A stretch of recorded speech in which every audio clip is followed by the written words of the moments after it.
today. But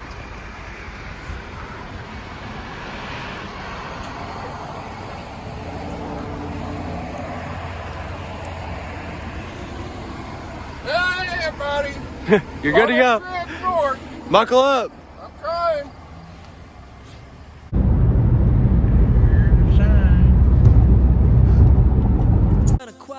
Singing about God of brimstone and fire and the smell of Sunday chicken after In 1000.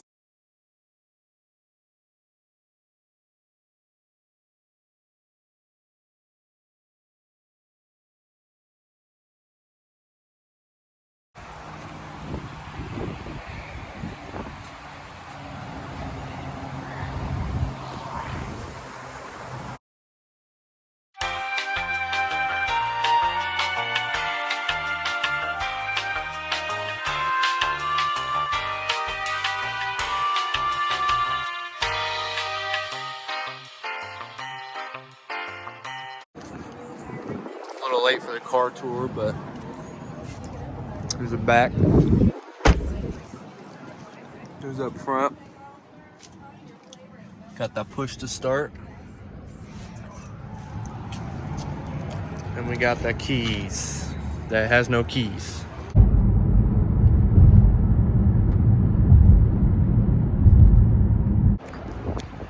Made it to Petoskey. There's the water tower. And we're staying at the Super 8.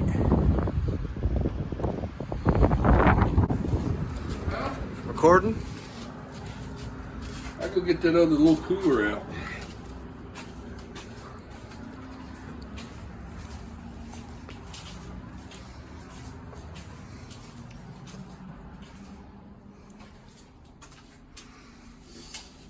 Yay. Talk about a fancy Super 8. They got the pool and the, well, I don't know what that is. More rooms, I guess. Nice view.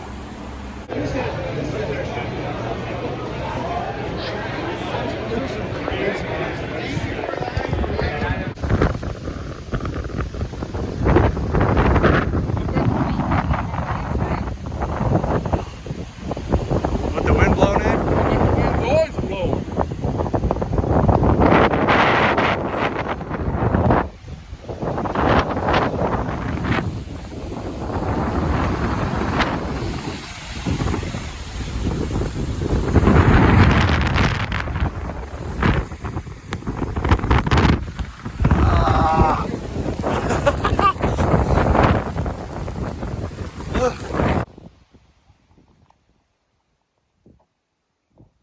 Good old Petoskey. Now they're running back. Oh. Waves crashing up on them. That's a long walk.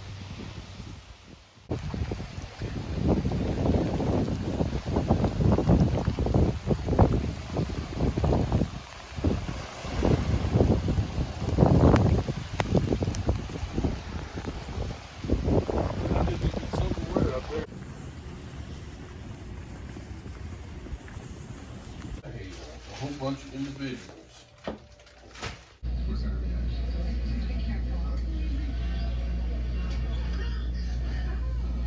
How about you? But I think Bishop sucks.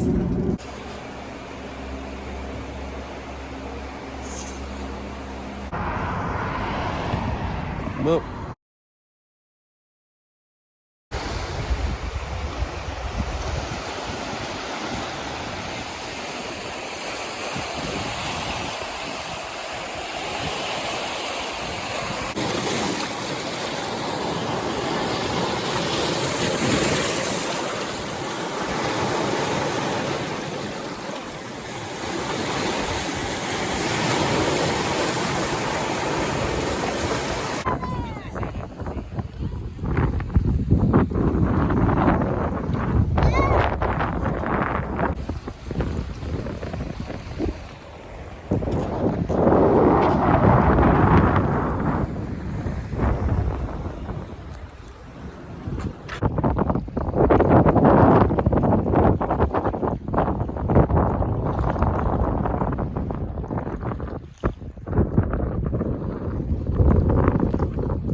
Nah, that's a burger.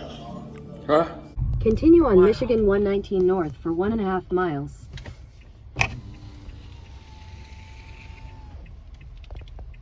Where's your mama at? Huh? Where's your mommy at? Matt.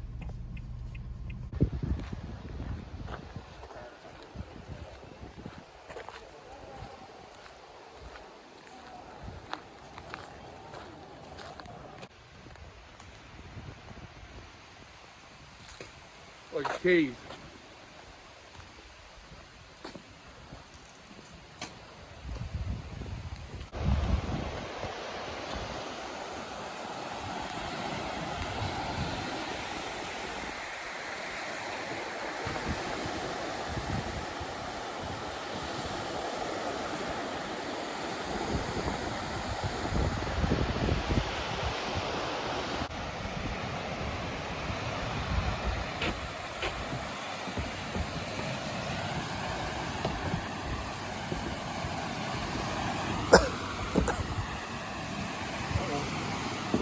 Are you getting changed? Squeaky down.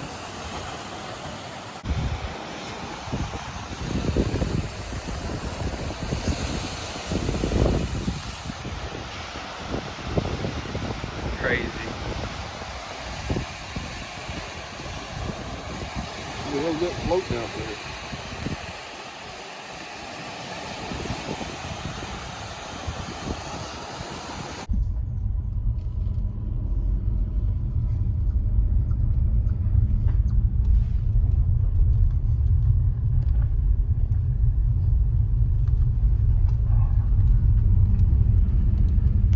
Greenfield, Indiana. Welcome to Michigan. Huh? Welcome to Michigan. Yeah, we're just up for.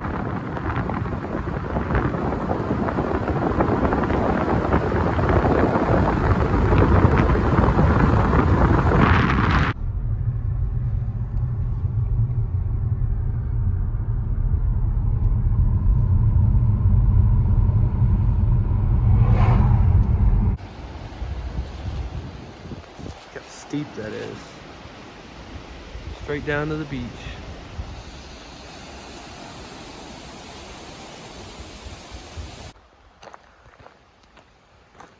You can kind of see it.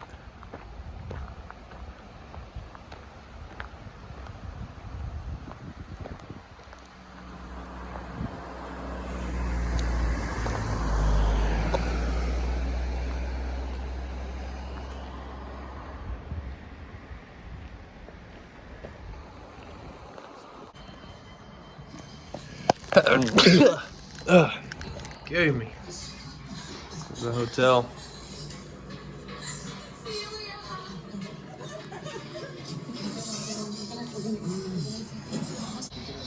You have 2 with Arizona, and then you have 1 at Cincinnati the next week.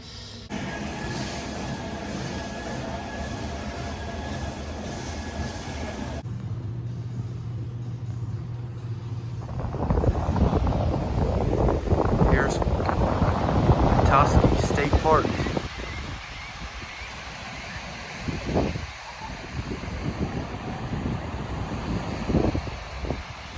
Pretty nice for a beach in Michigan.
Pretty steep.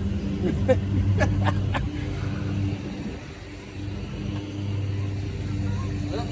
like 2, ain't it? No.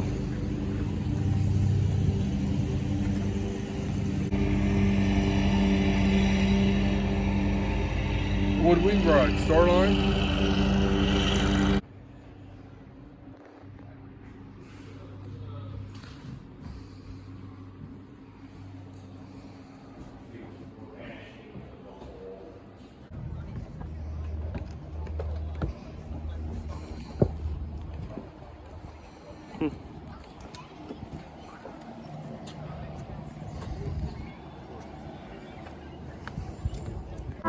Alrighty folks, welcome. This is our cannon firing demonstration. My name's Gray, I'm joined up here by Jacob. Hi. And before we get into the loading and shooting of the piece, I'd like to talk a bit about some history. So the uniform we are wearing is the dress uniform of the men of the 23rd Infantry, specifically Company E, that was stationed here from 1884 all the way to 1890. And during that time period here at the fort, it was during a very interesting time period from 1875 to 1895. This fort and about half the island was our nation's second national park, right after Yellowstone in 1872. Now, at least in theory, these soldiers are supposed to be caretakers of that national park, but in actuality, they're quite busy with their everyday soldierly activities. Things like guard duty, things like drill, fatigue duty, as well as guard duty for our most important conversation here. Guard duty would be a 24-hour shift in which you spend 2 hours on the walls, 2 hours off the walls at the guardhouse. But that would also include firing off a cannon, much like this one, at least twice a day. This is a 1841 6-pound smoothbore field gun. First designed in that model year, 1841, and adopted in that year. This gun can shoot a live round just over a mile all the way out to Round Island, but it wouldn't be very accurate at that distance as it is a smoothbore cannon. That means that there are no machine rifle-in grooves in this barrel. The ball, instead of spinning, just kind of rattles out the barrel and goes careening off whichever way it hit last. So, but they wouldn't be they wouldn't be firing live rounds out of these guns. Back in the 1880s, Mackinac Island was just as big a tourist attraction as it is today. And tourists today, just as much as back then, did not like live ordnance flying over their heads. Believe it or not. What they would be firing is called a salute shot. It is a blank charge of powder sent down the gun and lit off for various ceremonial reasons. They would fire these salute shots at least twice a day, once in the morning to mark the raising of the flag called revelry, and once at night to mark the lowering of the flag called retreat. They'd also fire these guns off for a variety of national holidays like Memorial Day, which they would have known as Decoration Day, or the 4th of July, which they would fire what's called a national salute. So one shot for every state in the Union. As of the year 1889, which is the year we portray, they would fire off 38 shots. So 38 states in the Union in the year, or at least the beginning of that year in 1889. Now, they'd also fire off these salute shots for a bit more mournful occasions, such as in 1885 with the death of President Ulysses S. Grant. They would honor him with a 13-gun salute in the morning, a 1-gun salute every hour, every half hour, and then a 38-gun salute, one of those big national salutes, at the end of the day. So they're firing off these guns quite often. And I think it's only right that we continue that long tradition of firing off these guns and fire one off for you folks. How's that sound? Yeah. Wonderful. Alrighty, the first step in loading is taking my thumb, placing it over the vent hole back here. This is called thumb stalling. It traps all the oxygen within the barrel. Next, Jacob can take the gunner's worm or auger, send that down the barrel to search it for any leftover previous debris from previous firings, which it appears that we are clear. So now we can move to the next safety step, which is sponging the piece. So he'll take a bit of sheep's wool wrapped in cloth, our big stick wrapped in sheep's wool, send that down the gun. And this is to douse out any embers that could be left in there. It also creates a vacuum, which you just heard collapse with that thump. That auditorily tells me that there was no oxygen left in the barrel, which means there can be no embers left in the barrel. Next, he'll send down our charge, which is 4 ounces of black powder, tapping it nicely into place in the back of the gun. And now we can actually prime the piece. The priming method will start with taking a long brass spike known as a gunner's pick, sending that down that touch hole just to poke a hole in the charge. Now that that charge has been opened, we can place our ignition device. We're using what's called a friction primer. This is a small brass or copper tube filled with gunpowder, at the top of which is a chemical known as fulminate of mercury. Fulminate of mercury is very susceptible to friction, so when he pulls that lanyard, pulling the pin, it'll ignite the charge, shoot a spark down into the cannon, letting off our charge. So, with that all being said, this is my time to warn you. This is a cannon. It might be a bit loud. I recommend you folks plug your ears or pull out your cameras and phones and press record. Whichever one you do, you've been thoroughly warned. And there's only 2 commands left to fire the gun. They are ready, fire! And there we have it.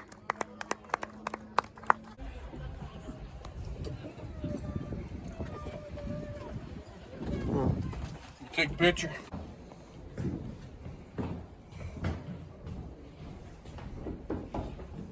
The Army's first standard issue breech loader.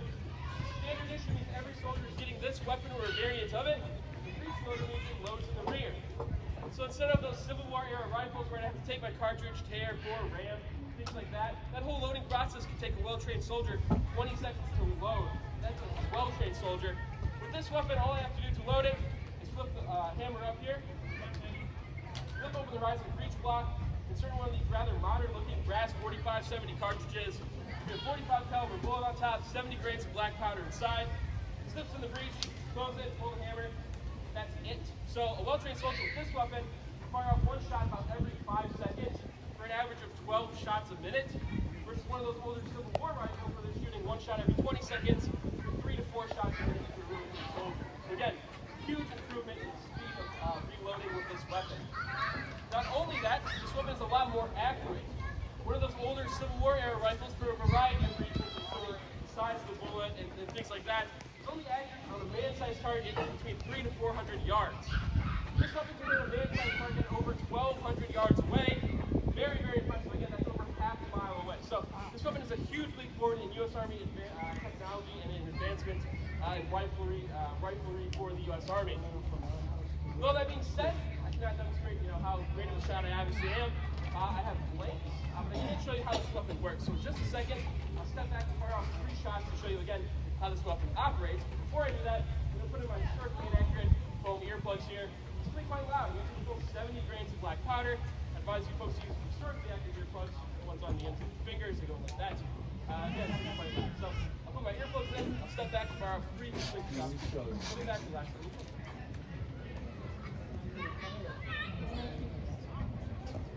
Kids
Oh, I always heard it tastes like chicken.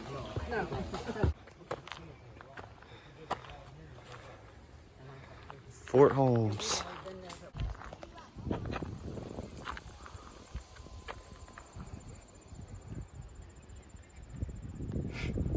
That's a bar.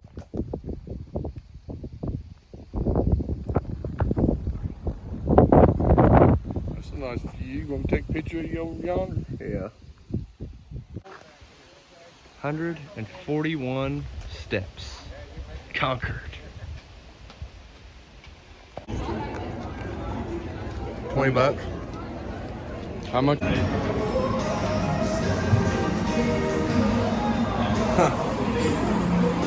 Oh.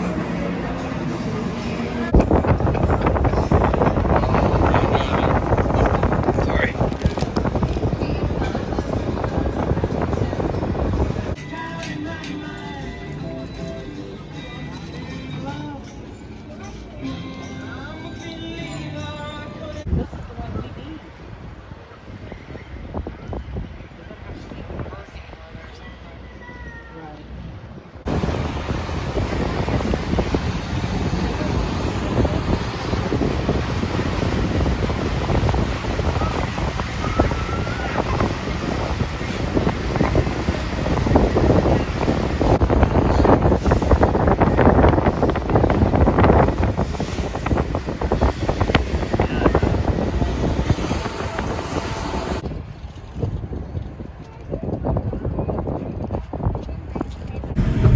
Hold that up there.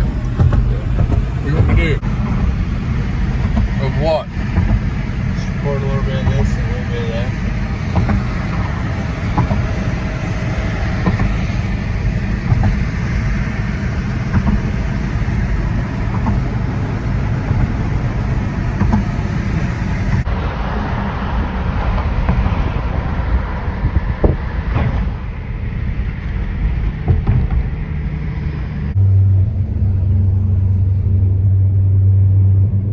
Doesn't look high whenever you're out there on the boat, though. It's pretty hard though, ain't it?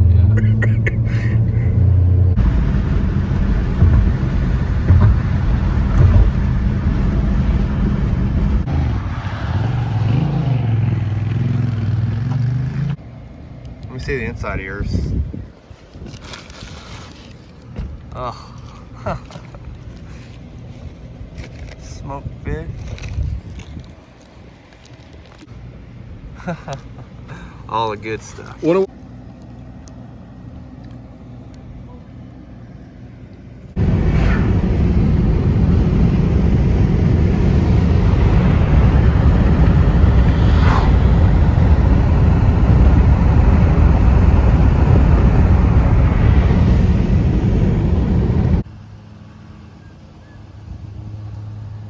They got a nice place down there, ain't they?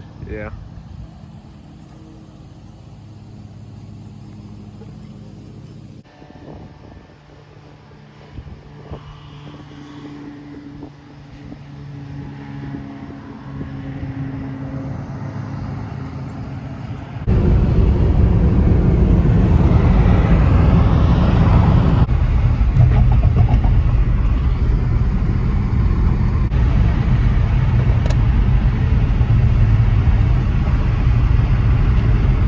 Oh, there we go.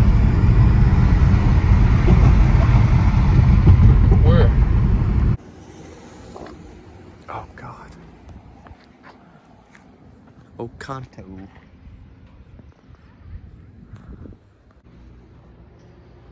Here it is, $100 night.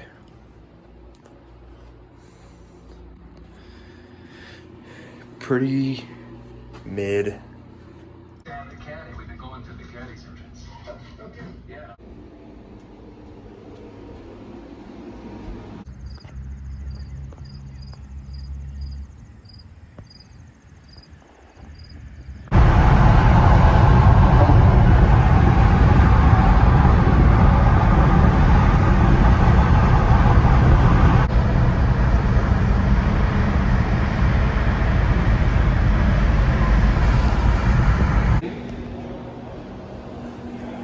Indiana Welcome Center.